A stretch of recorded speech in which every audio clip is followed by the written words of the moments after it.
Filho ingrato larga a caatinga e nega os pais por orgulho. Ao perder tudo, só o perdão da fé o salvou. Zé Roberto nasceu e cresceu na Caatinga, filho de seu João e Dona Francisca, um casal de lavradores que passava o dia quebrando a terra dura debaixo do sol escaldante para arrancar feijão, milho e mandioca. A vida era sofrida, mas era digna. Seu João tinha as mãos calejadas e o rosto marcado pelo tempo, e Dona Francisca lavava roupa no tanque até as costas doerem. Mas os dois nunca deixaram faltar comida na mesa, nem amor no coração. Eles criaram Zé Roberto com sacrifício, vendendo as poucas galinhas que tinham para comprar caderno e lápis, tirando da boca para pagar a passagem do ônibus que levava o menino para a escola na cidade. Meu filho, a gente não tem dinheiro, mas a gente tem fé que você vai ser alguém na vida. Estude, trabalhe direito e nunca esqueça de onde você veio, dizia seu João, com a voz embargada e os olhos cheios de esperança. E Zé Roberto prometia que nunca ia esquecer,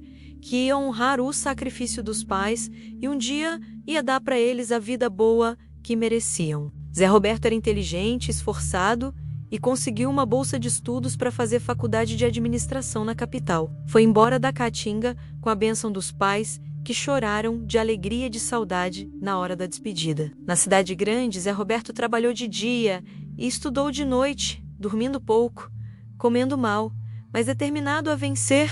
Depois de se formar, conseguiu um emprego bom numa empresa grande e, em poucos anos, subiu de cargo, ganhou promoções e começou a ganhar um salário que ele nunca tinha imaginado na vida. Comprou carro do ano, apartamento em bairro nobre, roupa de marca, relógio caro e começou a frequentar festas e eventos onde conhecia gente rica e importante. E foi aí que o veneno do orgulho começou a correr nas veias dele. Zé Roberto olhava para a própria vida e pensava: eu consegui tudo isso sozinho, com meu esforço, minha inteligência. Eu sou melhor que aquela gente da roça. Melhor que meus pais que vivem feito cachorro no meio do mato.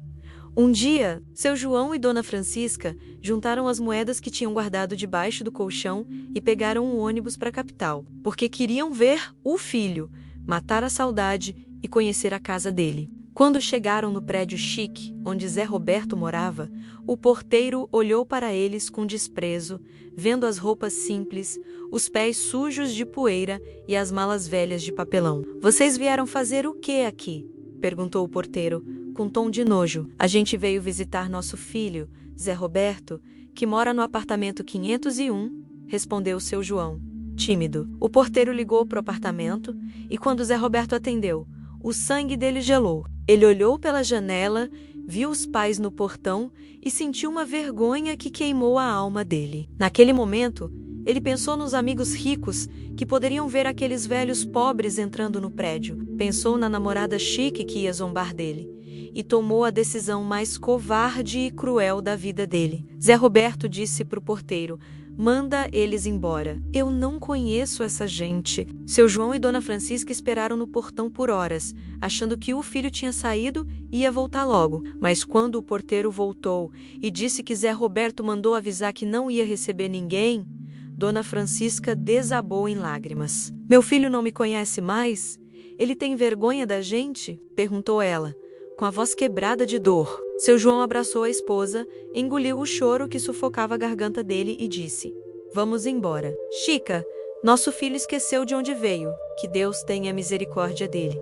Eles voltaram para Caatinga no ônibus, chorando a viagem inteira e nunca mais tentaram contato. Zé Roberto, lá no apartamento, trancou a porta, bebeu meia garrafa de uísque e tentou esquecer a cena, mas a imagem dos pais rejeitados no portão queimava na cabeça dele como ferro em brasa. Ele tentou se convencer de que tinha feito a coisa certa, de que não podia misturar a vida nova dele com o passado miserável. Mas no fundo, ele sabia que tinha cometido a maior traição da vida dele. Os anos foram passando e Zé Roberto continuou subindo na carreira, ganhando mais dinheiro, comprando mais coisas, mas a felicidade nunca chegava. Ele bebia sozinho à noite, acordava com ressaca e vazio, e não conseguia olhar no espelho sem sentir nojo de si mesmo. E então, o castigo veio. A empresa onde ele trabalhava foi envolvida num escândalo de corrupção e Zé Roberto, que não tinha nada a ver com o crime, foi demitido junto com dezenas de outros funcionários. Ele tentou arrumar outro emprego,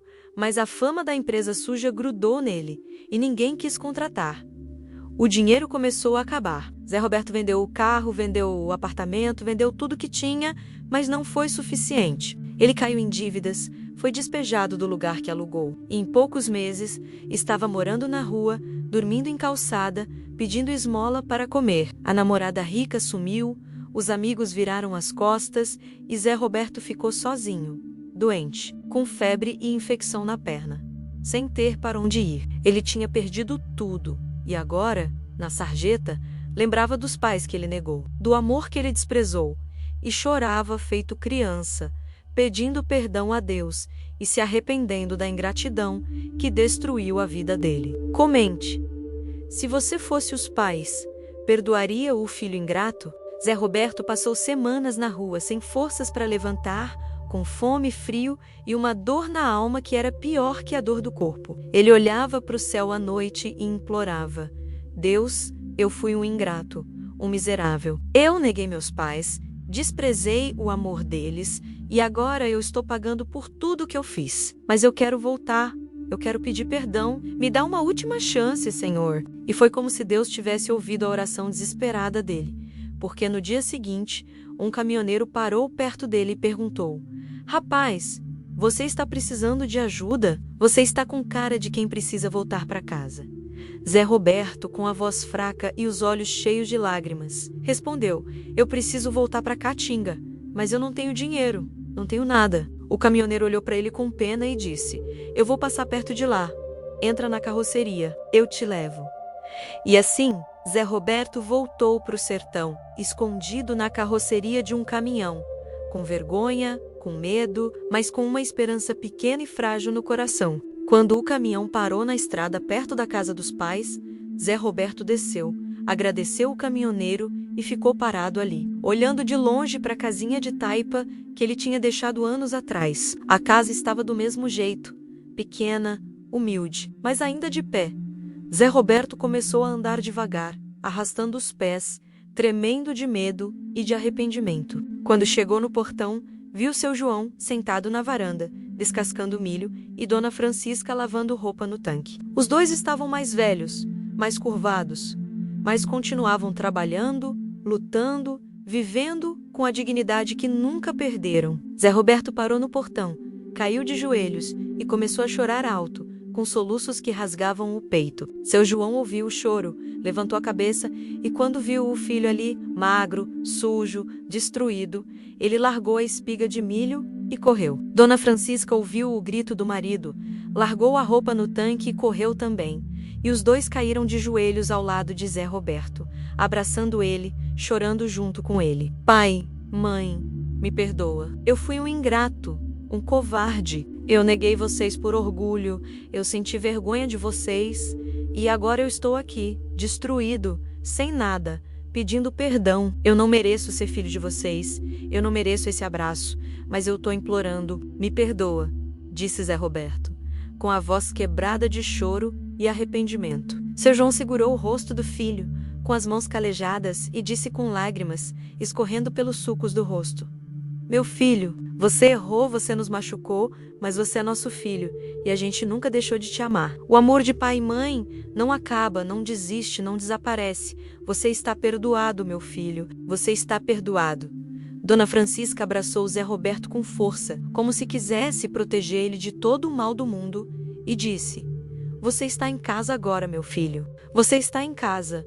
E ali, no portão daquela casa humilde, Zé Roberto sentiu uma paz que ele nunca tinha sentido na vida. Ele sentiu o perdão verdadeiro, o amor incondicional, a graça que só Deus pode dar através de uma família que ama de verdade. Os dias foram passando e Zé Roberto foi se recuperando. Seu João e Dona Francisca cuidaram dele com carinho, deram comida, remédio caseiro, banho de folha e o amor que cura todas as feridas. Zé Roberto voltou a trabalhar na roça, ao lado do pai, debaixo do mesmo sol que ele tinha desprezado. Ele plantava, colhia, carregava saco de milho nas costas e sentia uma felicidade que nunca tinha sentido no apartamento chique da capital. Ele aprendeu que a riqueza não está no dinheiro, não está nas coisas que a gente compra, mas está no amor da família, na paz de consciência, na humildade de reconhecer os erros e no perdão que liberta a alma. Zé Roberto pedia perdão todos os dias, e todos os dias, seu João e Dona Francisca respondiam: "Você já está perdoado, meu filho. Agora, vive em paz." E Zé Roberto viveu, ele nunca mais voltou para a capital, nunca mais quis riqueza, nunca mais sentiu orgulho. Ele ficou na Caatinga ao lado dos pais, trabalhando, amando, sendo amado e ensinando. Para quem quisesse ouvir a lição que ele aprendeu da forma mais dura, que o orgulho destrói, que a ingratidão mata, mas que o perdão da família, quando vem da fé verdadeira, salva, cura e transforma. Seu João e Dona Francisca viveram até a idade bem avançada, e quando morreram, foi nos braços de Zé Roberto, que chorou de gratidão por ter tido a chance de cuidar deles, de pedir perdão todos os dias e de ser perdoado todos os dias. E quando os dois partiram, Zé Roberto ficou na casa de Taipa, continuou o trabalho deles na roça, e toda noite, antes de dormir, ele se ajoelhava e agradecia a Deus pela lição da humildade, pelo perdão incondicional e pelo amor da família que ele quase perdeu, mas que Deus, na misericórdia infinita, permitiu que ele reencontrasse. E essa foi a história de Zé Roberto, o filho ingrato, que foi salvo pelo perdão da fé, e que aprendeu que a verdadeira riqueza não está no que a gente tem, mas em quem a gente ama e em quem nos ama de volta, sem condições, sem julgamentos, só com o amor puro que vem de Deus e que habita no coração de uma família que nunca desiste dos seus. Inscreva-se no canal para mais lições da Caatinga e deixe seu like se você acredita no poder do perdão da família.